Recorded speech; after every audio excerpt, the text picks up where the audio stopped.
अच्छा शामी साहब, फैजाबाद धरना नजरसानी के सुप्रीम कोर्ट ने अहम फैसला किया है जी कि अदालती फैसले पर अमल दरामद और फिर जिम्मेदारों के तयन के लिए इंक्वायरी कमीशन तश्कील दी है। मैं बता दूं 3 रुकनी इंक्वायरी कमीशन है।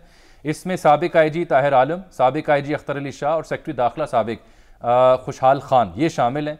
और किसी को इस्तिस्ना नहीं, कमीशन सबको बुला सकता है और सबको मालूम है कौन सब कुछ कर रहा था, लेकिन नाम लेने की हिम्मत किसी में नहीं। जनाब चीफ जस्टिस के ये रिमार्क्स हैं। साबिक DG ISA के खिलाफ संगीन नौयत के इल्ज़ामात को नज़रअंदाज नहीं किया जा सकता। जनाब चीफ जस्टिस, अगर इल्ज़ामात दुरुस्त साबित हो गए तो मुल्क के इदारों की साख को नुकसान पहुंचेगी। शामी साहब, इसमें TORs जो हैं वो अटॉर्नी जनरल ने जब इंक्वायरी कमीशन के पढ़कर सुनाए तो उसमें जो जस्टिस सतर मिनुल्लाह साहब के रिमार्क्स थे कि साबिक चेयरमैन पैमरा यानी उस वक्त अबसार आलम साहब थे, उन्होंने उस वक्त आर्मी चीफ और वज़ीर आज़म को इस बारे में बताया था।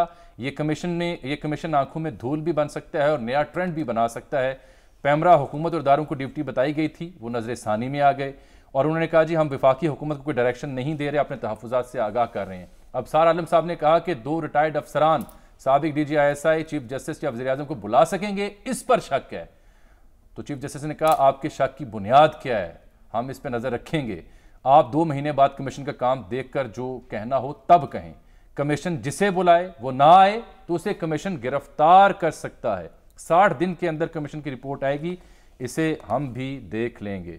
ये किस कदर अहमियत का हामिल कमीशन है सर, जिसको इतना एम्पावर किया गया है। जो खुलासा मैंने रिमार्क्स की बुनियाद पर सुनाया उससे आपको क्या समझ आई कि सुप्रीम कोर्ट इस अहम केस को लेकर के कहां लेके जाना चाह रहे इसे? देखें, जो फैजाबाद का धरना है इसने हमारी सियासत का रुख बदलने में बड़ा अहम किरदार अदा किया था।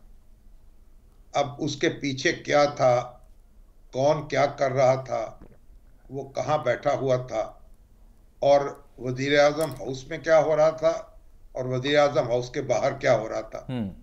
अब इस हवाले से मुख्तलिफ बातें हम सुनते हैं और मुख्तलिफ बातें कही जाती हैं। अब कमीशन मुकर्रर हो गया है तो उससे जिम्मेदारी का तयन हो सकेगा, किस शख्स ने क्या किरदार अदा किया।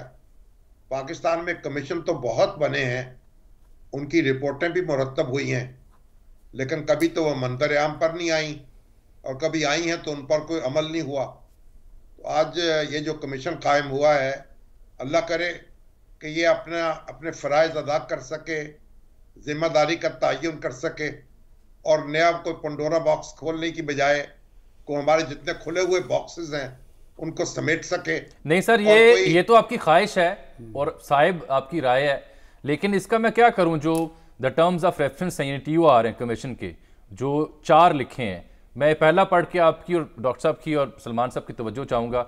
To inquire into any illegal financial and/or other support provided to, वो जमात जिसका जिक्र हम करते हैं, for undertaking फैजाबाद धरना and the events which followed, और फिर to recommend action against those who issued fatwas during or in relation to Faizabad धरना which either harmed or put others in harm's way, और फिर ये कि to inquire into inaction of Pakistan Media Regulatory Authority against broadcasters and cable operators who violated the provisions of law and the code of conduct, और आखिरी ये to examine the spread of hate and violence through social media and also recommend measures to deal with it। इससे क्या मुराद sir मैं लूं?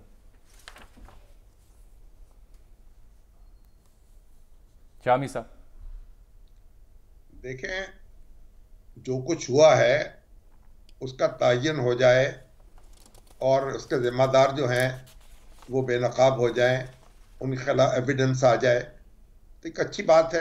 इससे हम मुस्तकबिल की सूरत गरी बेहतर तौर से कर सकेंगे। अगर कोई हमने सबक हासिल किया, अगर कोई देखे ना, बुनियादी बात यह है कि मुमलकत के हर अदारे को और हर जिम्मेदार को अपनी हदूद में रहकर काम करना है। जब अपनी हदूद को क्रॉस करते हैं, दूसरों की हदूद में दखल देते हैं, तो फिर वही सूरत हाल पैदा होती है जो पाकिस्तान में इस वक्त बरपा है। ठीक है सलमान साहब, पाकिस्तान हमने एक मजाक बना दिया अपनी रियासत को, और ये जो मजाक है ये बंद होना चाहिए। लेकिन ये अब किस तरीके से कमीशन काम करेगा, जब काम करेगा तो फिर देखेंगे।